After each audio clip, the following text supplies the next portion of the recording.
Isang magandang araw sa inyong lahat. Ako po si Alvin Barcelona at kayo ay manonood ng The Feast Light.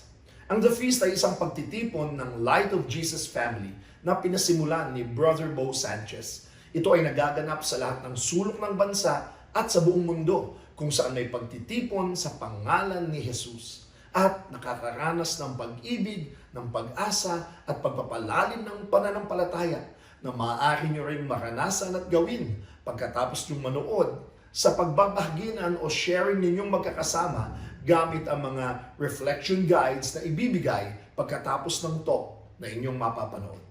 Simulan na natin ang ating feast sa ating panalangin. Sa ngalan ng Ama at ng Anak at ng Espiritu Santo. Amen. Sa araw na ito, tinatanggap ko ang pag-ibig ng Diyos para sa akin. Sa araw na ito, ako ay nagbubukas sa hindi masukat, walang hanggan at nag-uumapaw na kasaganaan ng Diyos sa buong sangnilikha. Sa araw na ito, ako'y nagbubukas sa biyaya, kagalingan at himala ng Diyos. Sa araw na ito, ako'y nagbubukas sa salita ng Diyos upang ako'y maging kahalintulad ni Jesus araw-araw.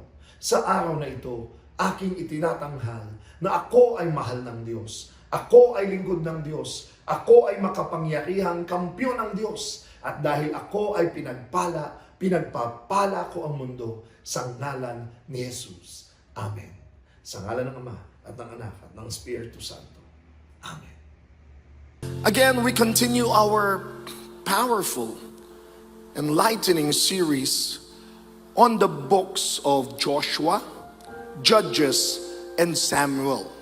In Talk 1 and 2, we unpacked Joshua. Hanggang ngayon nga, dala-dala ko yan. Yung sinabi niyang, as for me and my house, we will serve the Lord. In Talk 3, we dove into the Judges last week. In fact, we got to know at least two of them, Gideon and Jephthah.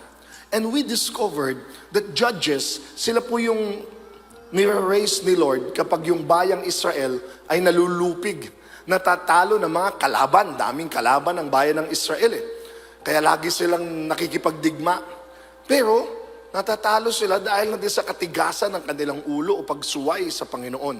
Kaya nagpapadala ang Diyos ng mga ang tawag judges. Pero hindi sila mga hukom sa korte. Sila ay more of military judges. Mukha nga mga superheroes, hindi ba? Pero na-discover natin, flawed itong mga judges na ito. Maraming sablay. Kung sablay yung bayan ng Diyos, sila din. Pinagkatiwalaan ng Diyos ang malaking responsibilidad, biniyayaan, pero sumasablay din. Ang huli sa mga judges na ito, 12 sila The last one, I'm sure most, if not all of you know, si Samson. Yes, that long-haired dude with super strength. And to those who may not be really familiar with his story, you know Samson to be a superhero. Pero sinabi natin last week, yung mga judges, superhero sila, pero hindi mga ala Captain America or Superman. More of Deadpool. Parang, ano ba to? Superhero ba ito? Pero bakit ganito buhay niya? At dahil last si Samson, and because the story of the judges is spiraling down, ibig sabihin, palala ng palala ang mga kwento nila, sorry madidiscover natin, pinakamalala si Samson. He was the baddest of them all because he was the most violent, promiscuous, vengeful judge. But we can learn much from him. In fact, ang iuuwi nating mensahe from Samson ay ito. You are set apart for God. Yan si Samson Actually, lahat ng mga Israelita, lahat tayo set apart. Maintindihan pa natin lalo na kay Samson, sa pagbasa ko, mula sa Judges, chapter 13, verses 2 to 5. There was a certain man from Zorah of the clan of the Danites, whose name was Manoah. His wife was barren and had borne no children. An angel of the Lord appeared to the woman, said to her, though you are barren and have no children, you will conceive and bear a son. Alam nyo, tuwing kinikwento ko yung kwento ni Samson, tignan nyo ng mga parallelism. In fact, sa theology, ang tawag yan, typology. Parang may kaparehong kwento yan. Parang may kaparehong kinausap na babae na tapos mga, yan ang style ng Bible eh. May pinakikilala sila sa bandang dulo, pero sa sampulan nila. Isa din to si Samson na sample. Tapos si Samson, Nazirite. Nazirite. Ano ibig sabihin ng Nazirite? Now then, be careful to drink no wine or beer and to eat nothing unclean. For you will conceive and bear a son. No razor shall touch his head, for the boy is to be a Nazirite for God from the womb. Ang Nazirite po, isang klase ng mga tao na espesyal kasi hindi sila dapat uminom ng alak. Hindi sila dapat kumain ng maruming pagkain na kasama na ang marumi sa kanila yung alimbawa, dead corpse o nadantayan ng patay na hayop. Tandaan nyo lahat yan. Bawal sa kanya. At higit sa lahat, ito alam natin, bawal sa kanila ang magpagupit. Bakit? Doon manggagaling ang kanilang lakas. So alam niyo na kung bakit. Ha? Yung mga basher ko, kinig kayo ha. Nazirite si Samson. At ito yung huling sinabi dito. It is he who will begin to save Israel from the power of the Philistines. Sa buong kwento ni Samson, Philistines naman yung kalaban nila dito. Di ba si Joshua, kalaban niya, mga Canaanites, di ba? Mga Amorites, mga Parasites, Kryptonites, Seleucites, yan yung mga pangalan. Ito Philistines. Lahi ito na kalaban ng panahong yun. Samson ang pinadala. Pero tandaan yung mga binasa ko, babalikan natin yan. At tanong natin sa sarili natin, si Samson nga ba talaga ang tunay na superhero na pinakilala dito? Si Samson nga ba talaga ang magliligtas sa bayang Israel o may sinasabi ang kwentong ito? Lalong-lalo na kung iisipin nyo, si Samson ay hagios. O ano naman yung hagios? Sa Hebrew, ang ibig sabihin nun, holy. Yung set apart sa Hebrew, hagios ka. Hiwalay ka. Hindi ka katulad ng sino man. Uulitin ko, lahat naman ng Israelita, hagios eh. They were set apart. Pero dahil si Samson ay super Israelite, with super strength, super hagios sa dapat. Super dapat siyang hinihiwalay sa iba. At dahil sa kanyang super strength, alam nyo ba kahit lion, pwede niyang hand-to-hand combat, binuksan niya. He tore a lion apart. Ganyan kalakas si Samson. Pero pag-aralan pa natin, at tignan natin, at alam ng marami, bakit naging ganun yung kinalabasan ng kwento niya, bandang huli. I'm gonna burst your bubble immediately. Dahil alam kong alam niyo naman, no, marami na kayong hint. Ang bayan ng Diyos, ang Israel, at lagi niyong ihahantulad yan sa atin ngayon. Pero ang kwento ng bayan ng Diyos, lalo sa Old Testament, ay yung lagi silang naghahanap ng hero, tapos magpapadala ang Diyos, tapos sasablay yung hero. Yan. Whether it's Moses, or it's Gideon, or kung sino man, pangkakapitan nila yon, tapos mag-iintay sila, hindi pala yon. Kasi panahon pa lang ni Adan at ni Eva, pinangako sa kanila ang isang Mesiyas. Kaya lagi sila nagtatanong, eto na yon, malakas eh. Eto na yun, si David yun, eto na yun, si Solomon yun. Pero hindi. Pero hindi ba tayo hanggang ngayon ganyan? We continue to look for heroes, but sometimes only to be disappointed and frustrated. Kaya yung binasa ko kanina, I'm gonna put that in a front, no? Sabi dun sa binasa ko, Judges 13:5, si Samson ito it is he who will begin. Everybody say, begin. Talaga namang nakatulong si Samson eh. Napakita niya ang kalakasan ni Yahweh. Pero wag mo itataya sa kanya lahat. Wag mong ipupusta lahat. Bahagi lang siya ng pagligtas sa Israel, pero hindi siya ang tunay na magliligtas. Tandaan niyo yung thought na yan, dahil babalikan natin yan, that time and again hanggang ngayon, tinataya natin sa maraming bagay o mga tao ang ating kaligtasan, na bandang huli, na-frustrate lang tayo, hindi naman pala. Because may tinuturo na tunay na manliligtas. Lalong-lalo na kung inaakala natin may pinagkukunan ang kalakasan. Hindi, dito ako aasa. In the case of Samson, ang akala ng marami, ang pinagkukunan ng lakas niya ay, tadaan, buhok niya. Di ba? Kaya huwag pagugupit. Dahil pag pinagupitan, manghihina siya. At dahil doon ang gagaling ang kanyang lakas. Pakinggan niyo ito. Ngayon pa lang sasabihin ko sa inyo, hindi. It's not about the hair. In fact, Samson's strength and Samson's weaknesses is not just about the hair. Kaya kasi anting-anting eh. And hey, I'm gonna put it front again. Sometimes our hair can be money. Kala natin yun ang lakas natin. Or fame. Or talino. Or power. Are you getting me? Are you getting me? Nakala natin pag ginupit, pag nawala, wala na akong pag-asa. Nanghina na ako. Yun ang tinuturo sa atin. Marami pang naging kahinaan si Samson.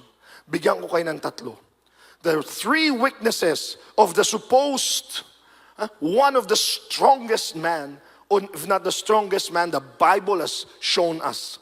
Weakness number 1, eto na. What Samson wants, Samson gets. He's a stubborn bully. He's a spoiled brat.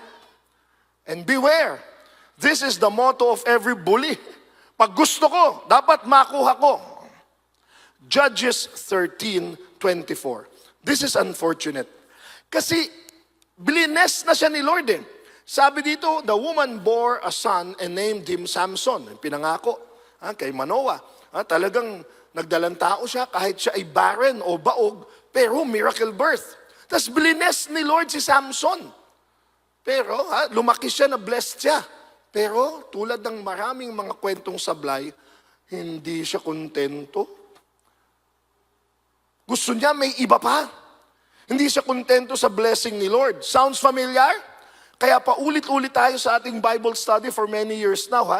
Lagi niyong balikan ang kwento ng Genesis. Hindi ba ganyan din si Adan at si Eva?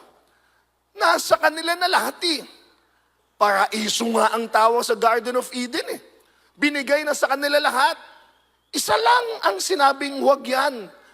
Pero sa inyo na lahat yan. Aba, hindi sila nakontento sa marami. Gusto yung hindi na para sa kanila. Tingnan natin. Kwento ni Samson. Judge 14:1-2. Ito mga unang sablay niya. Samson went down to Timnah where he saw one of the Philistine women. On his return, he told his father and mother, I saw in Timnah a woman, a Philistine. Kaaway. Get her for me as a wife. Wow. Nakita niya? Gusto niya? Bigay niyo sa akin yan. Hindi pwede. Bakit hindi pwede? Binata si Samson dito pero bakit hindi pwede? Tanong niyo, bakit?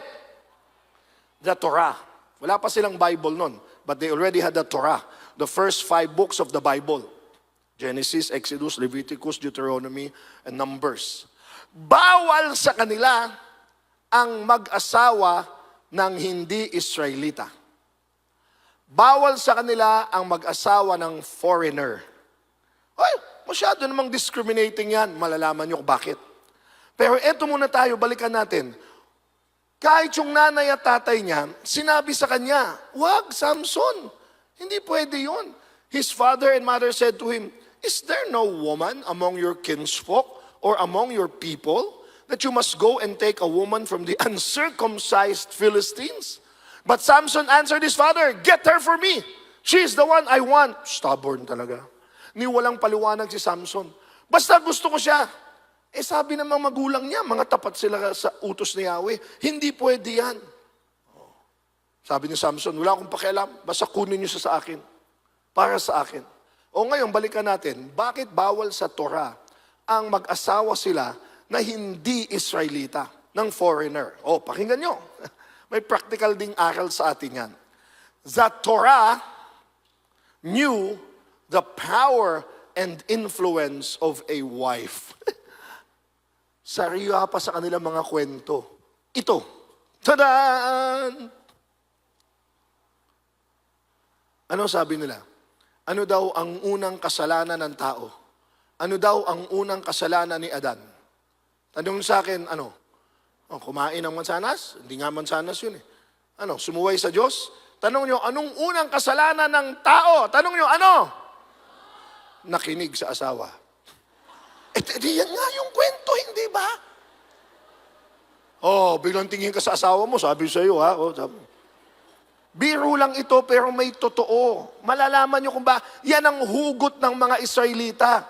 Alam nila na ang lalaki noon, kahit nga ngayon, marupok sa mga kababaihan. Pag sinabi ni Eva na, bawal yan ha, hindi mo ako mahal. Sige na nga. Patay tayo dyan. O, pero eto pa, masariwa sa kanila ito. Madalas nangyayari, pag yung Israelita nag-asawa ng foreigner, yung mga foreigner may ibang Diyos. Sila ang Diyos nila, si Yahweh, ang tunay na Diyos. Pero pag nakakapag-asawa sila na iba ang Diyos na inaalay at sinasamba, sumasamba na rin sila dun sa Diyos na yun.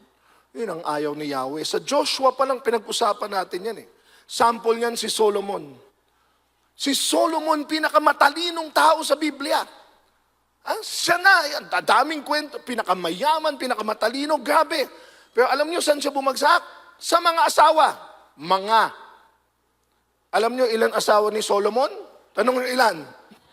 700. Wala pa yung mga concubines. 300. 1,000.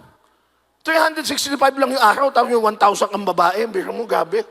Hindi mo na matatabihan yung sa loob na isang taon. Totoo yan. Read your Bible. I don't know if it's exaggeration, but the Bible says, pero hindi pa yun ang masama.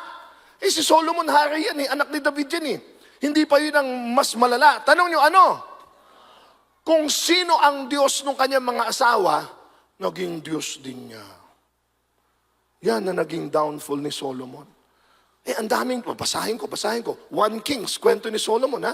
As Solomon grew old, his wives turned his heart after other gods. His heart was not fully devoted to the Lord anymore. Kaya nga nagalit ng Diyos sa kanya, naalala mo yung tatay mo, si David, napakatapat sa akin. Ikaw, nagtapat ka, tapos biglang nag-asawa ka lang ng kung ano, bumaling ka na sa ibang-iba. Yan, sumamba siya kay Astoret, sumamba siya kay Molek. Diba, sinabi ko na sa inyo si Molek, naghahagis sila ng mga sanggol para sa apoy. Yan. Kaya Solomon did evil in the eyes of the Lord. Kaya noong panahon nila, anak, mamili ka ng asawa mo. Dapat yung sumasamba kay Yahweh. Hindi yung kung kani-kanino. At yung mensahe nila noon, mensahe pa rin ngayon. Hey, marami tayong mga kabataan dito, lalo na mga mag-aaral. Marami tayong mga singles. The big side message here, be careful who you marry. Be careful of your partner, lalo na kung lifetime partner. In fact, next to choosing God, listen to this, the most important decision of your life is choosing your spouse. So both of you should worship the same God. Both of you must pursue the same values or your marriage will be extra difficult. Kitang-kita natin sa panahon ngayon yan, wala na mga Diyos-Diyosa na tulad ni Molek, pero maaring pag ang Diyos ng asawa mo ay shopping, magiging Diyos mo na rin yan. Ay, hindi naman masama yun. Pero ibig sabihin, mahahata ka talaga dahil mahal mo Hindi naman sa asawang babae lang, vice versa din yan. Kayong mga babae, mag-iingat kayo sa mga magiging asawa niyong lalaki. Kasi kung sino ang sinasamba nun, doon ka din mapupunta. Kaya lang si Samson tigas ulo. Umpisa pa lang. Basta gusto ko yan, akin na yan. That's why his weakness number 2 is this. Samson was rejecting God's ways. Tandaan nyo, hagios siya eh. Para ka sa Diyos. At meron kang banal na purpose. Iligtas mo ang bayan ng Diyos sa mga Philistine. Pero susundin mo itong mga bagay na ito. Tumatalikod si Samson, umpisa pa lang. He wanted to rid himself of the ways of Yahweh. Like Adam and Eve, he wanted to do things his way. At yun ang lagi kong paalala, lalo sa mga kabataan. Yung laging sinasabing, follow your heart. Follow, kung ano, saan ka masaya, sundin mo. Talaga? Tama ba yun? Paano kung masaya ka pero mali? Hindi naman sa kabataan lang yan, kahit sa ating mga matatanda. Kaya nga noong bata ako hanggang ngayon, pag video kay, anong paborito? I did it my way. Pag Bisaya, my way. Dami na napatay sa kantang yan. Kanta lang yun, pero marami sa atin ngayon, iniisip natin, buhay ko to, pamamaraan ko to, walang makikialam sa buhay ko. Talaga? Paano yung plano ng Diyos sa buhay mo? Na siya mismo ang nagbigay sa'yo. So it's always a choice between my way or God's way. Si Samson, gusto niya my way. Sa kanyang my way, walang sinabi si John Wick sa kanya. Si John Wick, ang napatay, pag binilang mo sa part 1, part 2, part 3, siguro mga 300 to 400. Binilang niyo ba? Gabi. Tapos bakit niya pinatay? Dahil sa tuta. Di ba? Alam niyo? Walang sinabi kay Samson yan. Si Samson, isang labanan, pinatay mga higit 1,000. 1,000. Hawak-hawak niya, buto lang.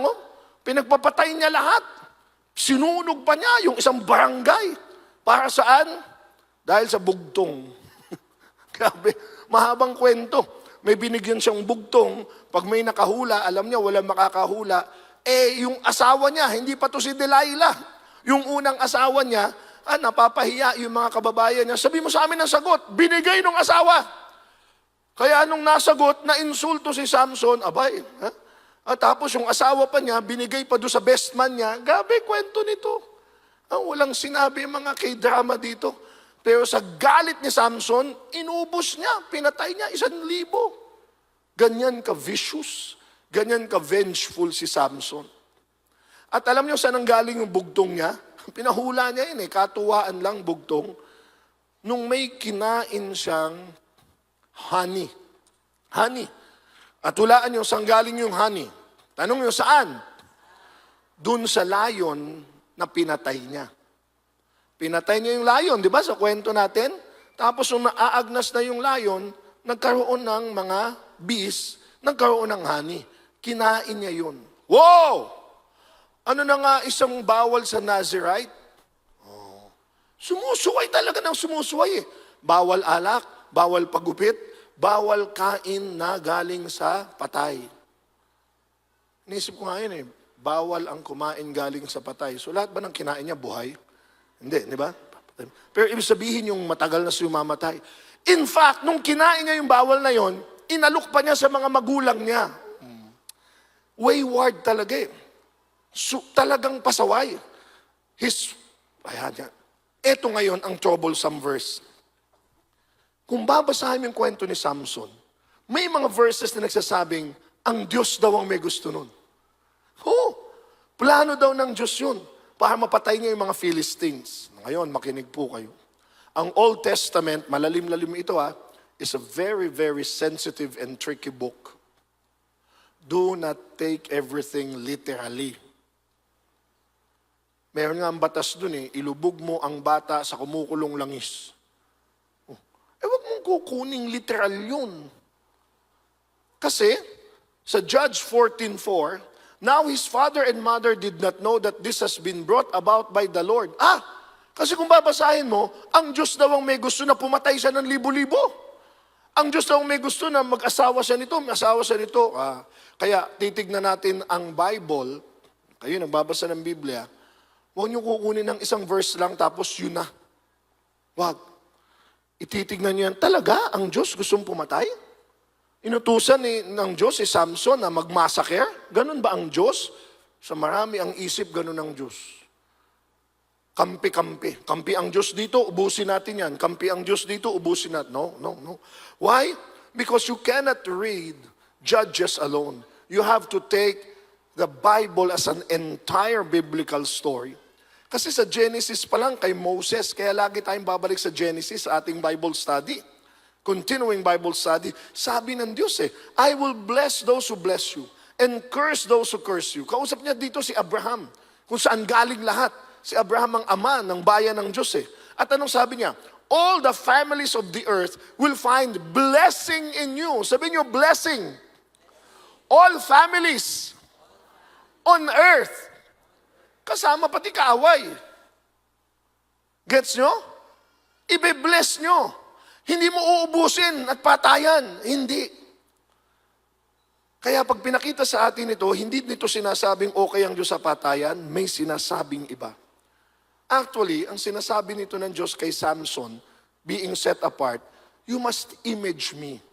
Ibig sabihin, si Samson should reflect God's image. But he did the very opposite. Because weakness number 3, last of this part, pakinggan nyo ito. Samson was special. Samson had super strength. But he wanted to be like any man. Natutuwa nga ako, di ba? Sa mga superheroes, di ba? Pag superhero sila, biglang mabilis tumakbo, biglang may super strength, o yung mga X-Men, mga mutant, di ba? Pero ano madalas sa problema nila? Gusto ko maging ordinaryong tao lang. Binigyan ng super strength, gusto maging ordinaryong tao na lang.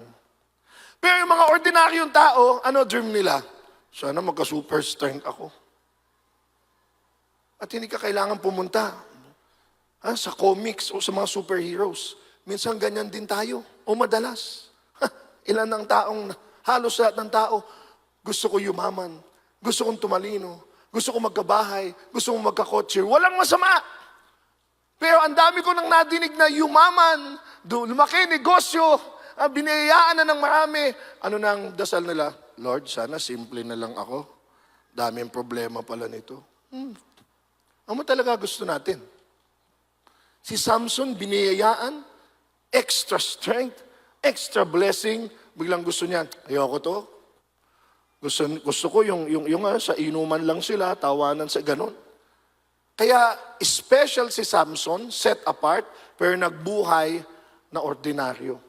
Nagbuhay na hindi sa Diyos. Judge 16:1. One day, Samson went to Gaza where he saw a prostitute. Pasensya na sa mga bata. But I'm just reading as it is. He went in to spend the night with her. Bawal na bawal sa mga hagyos. Pero gano'n na lang. Pinasadahan lang ng Biblia. Pero walang pasada sa Biblia. Sinasabi na after doon sa, by the way, yung una niya asawa, napatay yun Dahil doon sa patayan nila Tapos, pero pangalawa yan may pangatlo pa. Sino yung pangatlo? Tanong nyo sino? Ayan. Yung mga kaedad ng daddy ko. Kanta pa ito My Delilah. Ayan yun. Kanta ni Tom Jones sa parang ako lang nakakaalam. Pero nadidinig nyo siguro sa mga plaka ng mga... Si Delilah talagang malaking kwento kay Samson Kaya nga kilalang kilala yung Samson and Delilah. Sumabit na siya sa unang babae, sumabit na sa pangalawang babae, hindi pa natuto. Basa, Judge 16:4-6. After that, he fell in love with a woman in the Wadi Sorek whose name was Delilah. The lords of the Philistines came up to her and said, trick him. Find out where he gets his great strength. How we may overcome and bind him so as to make him helpless. Ito na yung kwento. Ngayon, pinag-aaralan, maraming mga debate na mga scholars, sino ba si Delilah? Philistine din ba siya? Sinasabi ng mga ibang scholar, oo, Philistine siya tulad ng una na bawal ulit. Pero whether Philistine siya o hindi, itong si Delilah, deceiver. Wala ni kahit katiting na pagmamahal kay Samson. Bakit? Binenta niya si Samson Pakinggan niyo, ano sabi ko? Bawat sinasabi ko, may kapareho. Binenta niya si Samson for silver pieces. Are you seeing some typology here? Pinagpalit niya. Pero una, pinahulog muna niya si Samson sa kanya. Ha? Kaya eto sabi ng mga kalaban. Kaya baka Philistine nga si Delilah kasi may access sa kanya yung mga Philistine. Sabi, for our part, sabi nila, we will give you 1,100 pieces of silver. Ang mahal, ha? Ay, yung kilala natin, 30 pieces of silver lang binento, gabi. Ito, ha? Ay, pinag-aralan nga nila eh. Bawat isa pa yan. Kaya ang halaga daw dyan, mga $55 million ngayon, or 52. Laki ng halaga ni Samson. Eto ngayon, walang kaabog-abog pumayag si Delilah. Sige, sa perang yan, sa halagang yan, bebenta ko sa inyo Samson. Aalamin natin saan galing ang kanyang kalakasan. So Delilah goes to the room with Samson and then asks him, tell me where you get your great strength and how you may be bound so as to be made helpless. Saan galing ang lakas mo? 3 times. Oh, 3 times, niloko ni Samson si Delilah. Mahal kita. Sasabihin ko sa iyo kung ano ang makakapagpahina sa akin. 7 mga bowstrings. Talian ako at ako'y manghihina. Takbo si Delilah. Talian niyo Diyos, patutulugin ko. Nung tinali, biglang sabi ni Delilah, Samson, nandiyan mga kalaban. Ay, ang bilis-bilis na kumalag. Kaya nabola si Delilah. Sige, sabihin ko na sa iyo totoo. Dapat bagong tali. A new rope. Talian nila ako, manghihina ako. Tinalian na naman ni Delilah. Sinabi na naman, pinatulog si Samson. Pagdating, hindi naman pala yun. Ang lakas ulit ni Samson. Yung huli nga, sabi ni Samson, ito, totoo na talaga. Lagyan mo ko hairpin. Hairpin, gabi. Palalala ng palalalokohan nila. Naglolokohan na lang sila, pero ang niloloko dito si Samson, pero hey, listen to this. Talaga nabulag si Samson. Dito sa babaeng ito, na hindi siya natuto sa 2 unang babae. Niloloko na siya at naglolokohan. Tandaan niyo yung nabulag kasi bandang huli literal binulag si Samson. Yan ang naging ending niya. At pangatlong balik, niloko na naman, iyak na si Delilah. Naku, eto na. How can you say I love you? Naku, parang nadidinig na naman natin si Eva kay Adan. Kung mahal mo ako, ingat. When your heart is not mine, 3 times binola mo lang ako. Sabi mo na sa akin, ano ba talaga ang iyong weakness? Samson, ang lakas-lakas, tulad ni Solomon, ang tali-talino, pero bumigay. Sumablay. So anong sabi ni Samson? Ayan, subconsciously, people like Samson believe they deserve to be abused. Alam na ni Samson na niloloko siya. Pero nagpaloko palalo. He told her all that was in his heart. Sinabi ni Samson ang sekreto. No razor has touched my head. I have been a Nazirite for God from my mother's womb. If I am shaved, my strength will leave me. And I shall grow weaker and be like anyone else. Alam niyo kung bakit sinabi ni Samson ito? Umasa siya na kapag naging normal at ordinaryong tao na siya, and they will live happily ever after ni Delilah. Alam niyo ba sa isang episode ng Superman o si Christopher Reeves pa, ay talagang tinanggal niya yung kanyang mga superpowers. Kung naalala niyo yun, para siya and Lois Lane can live happily ever after as a normal human being. Yan ang inasahan ni Samson Pero niloko siya ni Delilah. Nung nawala na nga siya ng lakas, dahil mukhang sa buhok nga nang galing, tumating ang mga kalaban, wala nang lakas si Samson. At anong ginawa sa kanya? Tinanggal, dinukot ang kanyang 2 mata, kinulong, ginawang alipin. Medyo malungkot. Pero babalikan natin mamaya yan. Pero bago ko tawagin si Brother Tony to give you a little more insight on this story, paalala ko lang sa inyo, bandang huli, the strength of Samson was not really about his hair. It was him turning away from God. Are you listening? He was set apart. Yan ang kanyang kalakasan. Pero tuwing siya'y tumatalikod sa Diyos, the hair was just an added element to it. Ang lakas niya ay ang pagsunod niya sa Diyos. Ang kahinaan niya tuwing siya tumatalikod sa Diyos. Parang bayang Israel. At parang tayong lahat. At ano sabi ko kanina? Even today, yan din ang iniisip natin. Ang ating kalakasan, hindi man sa buhok, ay sa pera, sa kapangyarihan, sa posisyon, sa mga ari-arian, sa popularidad, sa talino, sa pangalan, sa iyong kagwapuhan at kakisigan. Oh, maganda naman lahat yan. Pero alam natin, ang daling mawala. They too can be shaved like Samson's hair. In fact, they too can easily change or be exchanged and lost. Know that your true strength, our true strength, our identity is with God. Amen?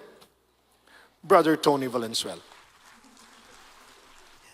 May kwento ako mga kapatid, okay lang po ba? Isang araw may isang scorpion at isang palaka na nag-meet sila sa tabing ilog. And syempre yung scorpion kasi gusto niyang tumawid sa ilog na yan. Pero sabi niya sa palaka, pwede ba sasakay ako sa'yo para makatuwid ako? Eh yung palaka, alam niya scorpion ito. Sabi niya, no way Jose, hindi pwede yan. Alam ko sasaktan mo ako scorpion ka You will sting me. Pero sabi ng scorpion, no, huwag ka mag-alala. Don't worry.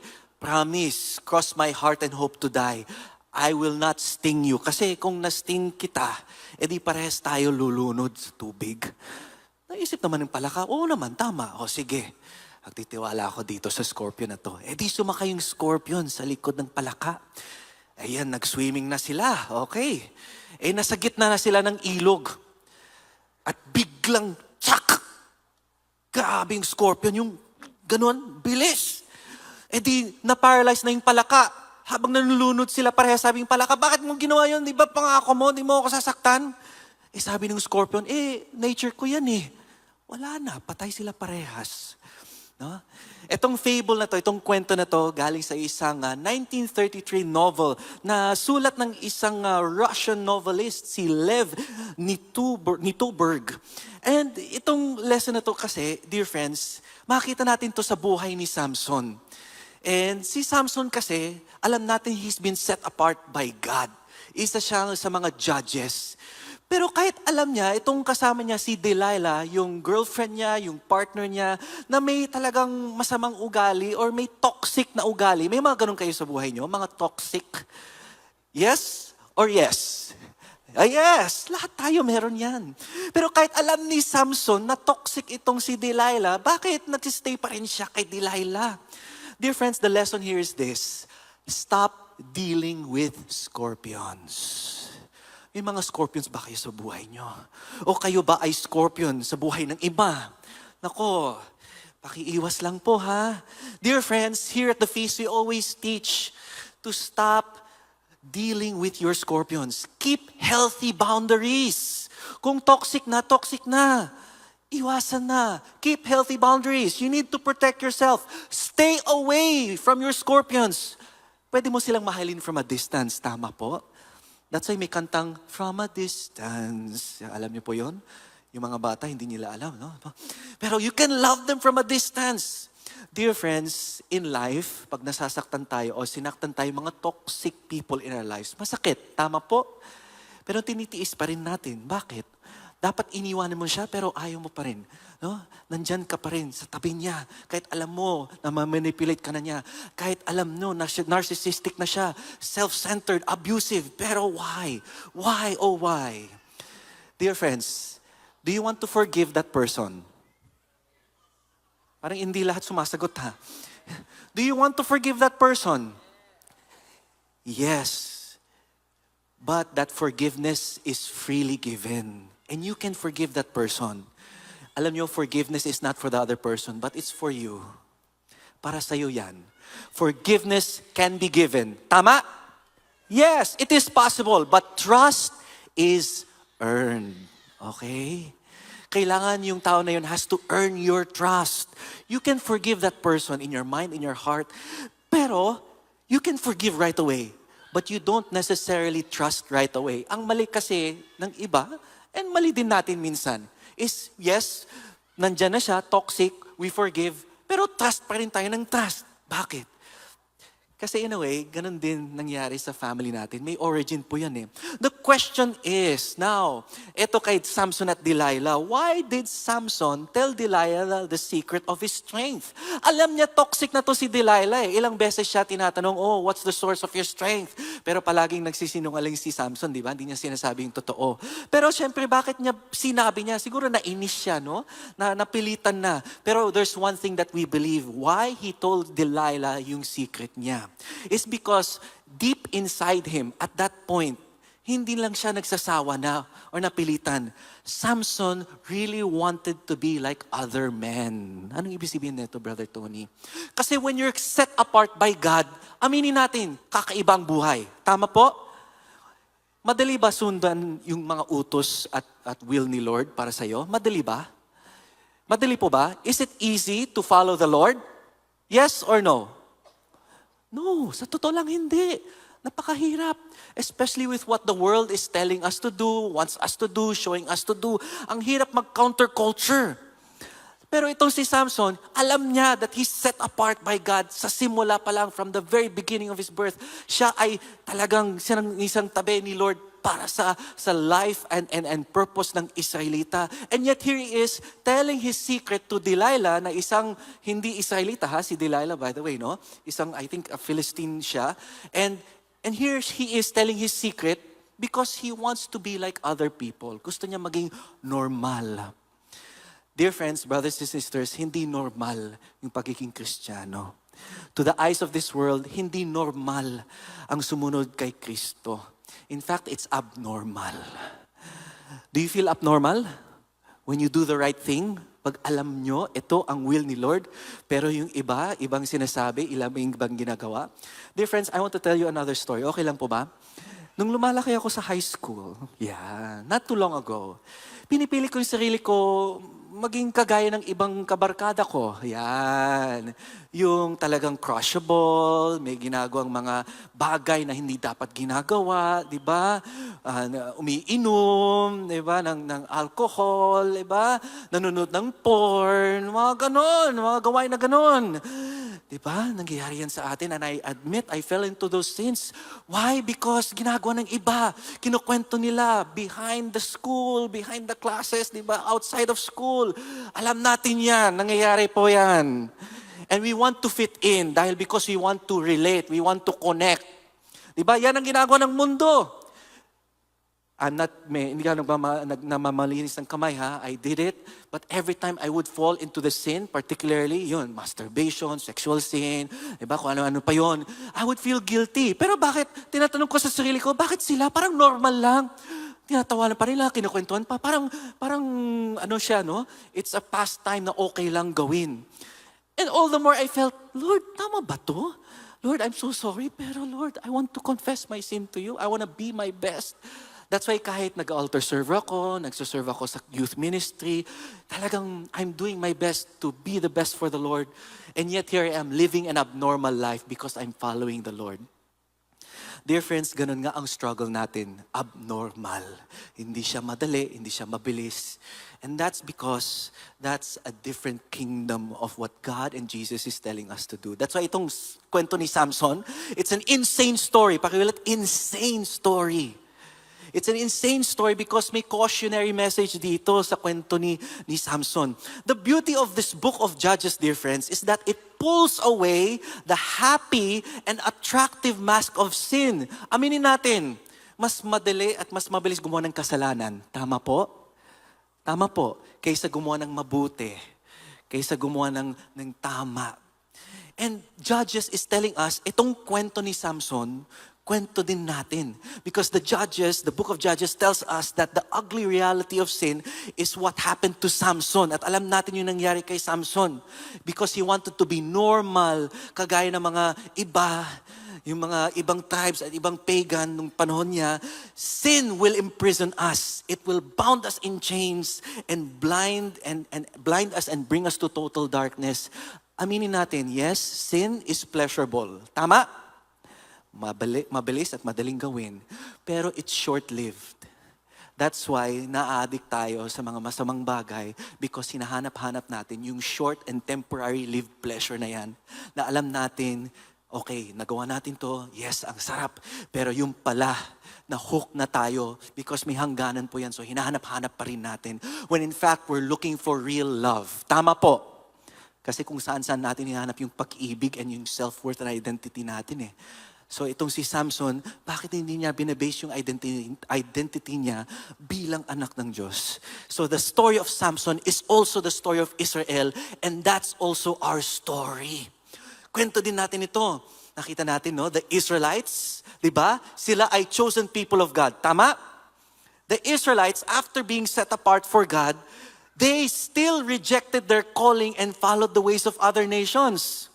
Tandaan natin nung sinulat yung mga authors itong Book of Judges, ang konteksto dito is yung mga Israelita nasa exile, nasa Babylon dahil sinakop sila ni King Nebuchadnezzar ng Babylonia. So ibig sabihin nasa ibang bansa sila. So yung mga nagsulat ng Book of Judges, gusto nilang sabihin o itanong, ano nangyari? Di ba chosen people of God tayo? Bakit nandito na tayo sa Babylonia? Anong ginawa nating mali na hindi natin sinundan or ginawa na dapat ginawa natin because of God's calling for us? Okay, balik natin kay Samson, no? Sa Judges 16:25 to 26. So they called Samson, di ba? Kinulong nila si Samson, na short hair na si Samson, no? They called Samson from the prison and he provided amusement for them dahil siyang strong man, di ba? They made him stand between the columns. Alam natin itong kwento na to, no? And Samson said to the attendant, yung nagdala sa kanya sa dalawang pillars, who was holding his hand, sabi ni Samson, "Put me where I may touch the columns that support the temple so that I may lean against them." Pumukhang may balak tong si Samson Pero bakit? Bakit tanong sa akin, bakit? Bakit sa last minute lang nag-pray uli si Samson at sinabi niya kay Yahweh, kay Lord, "Sovereign Lord, remember me." Sa Judges 16:28, bakit sa last minute? Dapat na-pray niya to, dapat naisip niya to nung kinukulit siya ni Delilah. Even before he met Delilah, dapat pinapray niya to, "Sovereign Lord, remember me, think of me." Bakit sa last minute pa lang? At alam natin, no, nung nangyari, na kahit na putol yung buhok niya, na gupitan siya ni Delilah at nandun siya sa dalawang pillar, syempre nung nag-pray siya, nagkaroon siya bigla ng lakas nung na-acknowledge niya si Yahweh. At tinulak niya yung dalawang pillars at bumagsak at bumigay ang buong templo or yung area na yun, yung building na yun sa lahat ng mga kalaban at kaaway ni Samson. Dear friends, here's what I want to share. Don't wait until your last minute. Don't wait until your last breath na ma-acknowledge mo si Lord. The Lord Himself is your strength. Don't wait until the last minute na nandun ka, mamamatay ka na. Diba? Na kailangan i-acknowledge mo si Lord kagaya ni Samson. Dear friends, put your hand over your chest and say to yourself today, "The Lord is my strength." Dear friends, to wrap up our message today, we welcome back Brother Alvin Barcelona. I'm going to give you the last 3 jaw-dropping truths. Well, it's a reference to Samson. Nung pumatay kasi siya ng libo-libo, ang hawak niya ay jawbone ng donkey. But there's the first truth. God works with what we have. Sabihin nyo nga yan, God works with what we have. That's a theological principle na hihimala ang Diyos sa buhay mo, pero dapat meron kang hawak sa iyo. Si Samson may hawak siya kapangyarihan niya, ang kalakasan niya. Ikaw may hawak ka din, katalinuhan mo, titulo mo, pamilya mo. Pero kung iisipin mo, wala ka naman talagang hawak na hindi galing sa kanya. Right? Right? Strength ni Samson, galing naman sa Diyos yun. Yung talino mo, galing naman sa Diyos yan. Yung pera mo, galing naman sa Diyos yan. Yaman at... So, eto ang dynamics niyan. God gives you, follow this, and then you offer them back to God by using it for His purpose. You get that? Binigyan ka ng Diyos ng talino, binigyan ka ng Diyos ng yaman, binigyan ka ng Diyos ng kalakasan. Huwag mong iisipin sa'yo lang yun. Diyan papasok sa utak mo. Yan ang nangyayari sa mga judges. Akala nila sila yung malakas. Akala sila yung mayaman. Wag. Dapat malaman mong itong hawak ko, bigay ito ng Diyos at kailangan ibalik ko. Ngayon, paano mo binabalik? Di mo naman mababalik yung talino at lakas eh. Ang ibig sabihin nun, gagamitin ko ito ayon sa kagustuhan ng Diyos. At doon gagawa ng himala ang Diyos sa buhay mo. God will work miracles through you and will bless you and others every time what He gave you, you use it for your glory. Number 2, and this is what I love in the story of Samson. Lahat naman tayo sumablay. Sana wag lang ganun kasablay kay Samson. But God will always listen to a repentant heart. Ang kwento ng lahat, Judges, no? At kahit hanggang sa atin ngayon, pare-pareho. Pinagkatiwalaan tayo ng Diyos, we were set apart, pero sasablay tayo.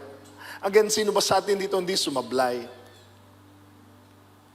Pero hindi usapan yung sasablay. Talagang sasablay tayo. Ang usapan dito, nagbalik loob ka ba? Pag nadapa ka, tumayo ka ba? At bumalik sa Diyos. God listened to Samson up to the end. Judges 16:28-30. Ano yung iniwanan kong kwento? Binulag si Samson. Dahil umpisa pa lang, nabulagan na siya sa mga kasalanan niya. Literal na binulag. At kawawa naman, ginawa siyang parang baka, parang hayop na tagagiling. Ganun. Ginawa siyang entertainment. Tapos ang araw, pinatawag siya sa malakihang gathering na parang ganito, 3,000 tao. Talag doble nito. Ginawa nilang entertainment si Samson. Pinalabas, tinawanan, yan yun, yan yung kinatatakutan natin noon. Ngayon, tingnan nyo, bulaga, pinagtawanan siya. Pinagtawanan. Nagdasal si Samson. Samson prayed to the Lord, Sovereign Lord, remember me. Sabi nyo nga, remember me. God does not forget you. He always remembers you. It was Samson who forgot the Lord.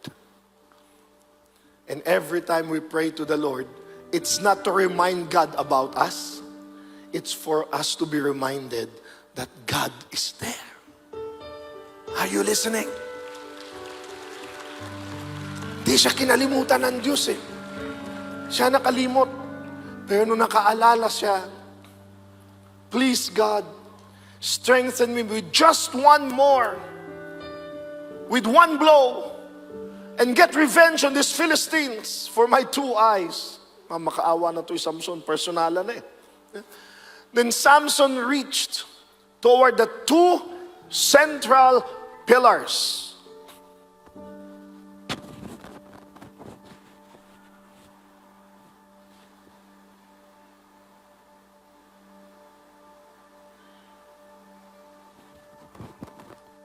Up to the end, I'm showing you a typology. He stretched 2 arms. But in the case of Samson, pillars, inuga niya ito, tinulak niya, bumalik ang kanyang kalakasan. Of course, some verses before that, sinabi, humaba na daw yung buhok ni Samson. But don't be deceived. Hindi bumalik ang kanyang lakas dahil lang sa buhok. Bumalik ang kanyang lakas kasi bumalik siya sa Diyos. Kaya nung tinulak niya yung 2 mga posting malalaki, bracing himself against them, his right hand on the one and his left hand on the other, Samson said, "Let me die with the Philistines, O Lord." Pinakinggan siya ng Diyos. Nauga niya yung mga poste, bumagsak ang buong templo, at napatay niya lahat. And Samson killed more people when he died than when he was living. Pinakinggan ng Diyos ang dasal niya. Kasama na yung Lord, mamatay na ako kasama ng mga Philistines. Kaya tip ko sa inyo, be careful of what you pray for. Pati yung pagkamatay niya, pinatul. Sana naman sinabi na lang niya, Lord, give back my strength. Pero sobra na siguro yung kanyang pagsisisi. Hindi na bali ako mamatay, Lord. Maipakita na lang na nanalo tayo. Kapatid, tayo din, bandang huli. Kahit sa kahuli-hulihan, tumawag sa Diyos at hindi niya tayo kakalimutan. Lagi siyang nakikinig. Kasi ang third truth, si Samson, with all his superhuman strength, he didn't really save anyone.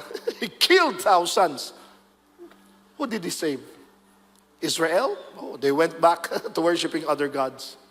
Pero ano ang talagang kwento ni Samson? Remember, he was pointing to a real hero someday who will be born miraculously, who will be set apart, who will kill lions like the devil, and who at the end will spread out his arms to save mankind, not by strength, but by love. Samson was leading the way and showing us to the real Savior, Jesus Christ. We need the better Savior, the ultimate Savior. Dahil pagkatapos si Samson, may lalabas na naman, sasablay na naman, lalabas na naman, sasablay na naman, para malaman nila may hinihintay tayo na tunay na magliligtas. Hindi sa dahas, hindi sa tapang, kundi sa pagmamahal at pagpapatawad. You are set apart because Jesus Himself showed us how it is to be set apart. Ito ulit yung sasabihin ko. Mga heroes tayo lahat ni Lord. We are set apart. But when we fail and when we fall, even the strongest like Samson fail and fall. What's the answer? Run back to God, and God will fix you.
I offer with my full trust and my full love.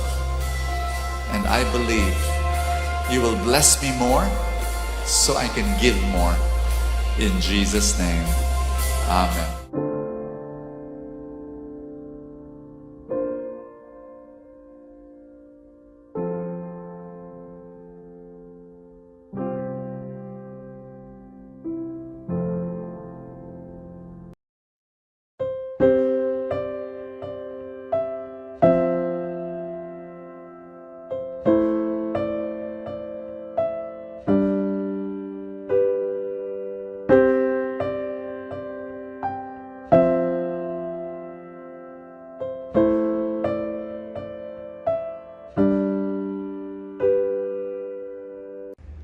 Tayo'y manalangin. Sa ngalan ng Ama at ng Anak, ng Espiritu Santo. Amen. Mahal naming Ama sa langit, kami po ay nagpupuri at nagpapasalamat sa isa na namang pagkakataon na kami muli mong tinipon at tinawag upang makinig sa iyong salita. Ipinapanalangin ko ang lahat na ngayon natitipon sa ginanap na feast light na ito. Itinataas ko ang mga panalangin, pangangailangan at mga pangarap ng bawat isa para sa kanilang mga pamilya, sa kanilang mga hanap buhay, sa kanilang kalusugan, sa kagalingan ng mga may sakit, at sa anupamang mga kahilingan, puno ng pananalig at pananampalataya na ito ay ipagkakaloob mo sa iyong takdang panahon at pamamaraan. Nawa, patuloy ang maging pagtitipong tulad nito upang lalong ang mabago ang aming mga buhay ayon sa iyong kalooban. Sa ngalan ni Jesus. Amen. Sa ngalan ng Ama at ng Anak at ng Espiritu Santo. Amen. Maraming salamat muli sa inyong panonood. Huwag niyong kalimutan na regular na magtipon muli sa ating feast light at siguradong mayroong magandang mangyayari sa inyong lahat. God bless you.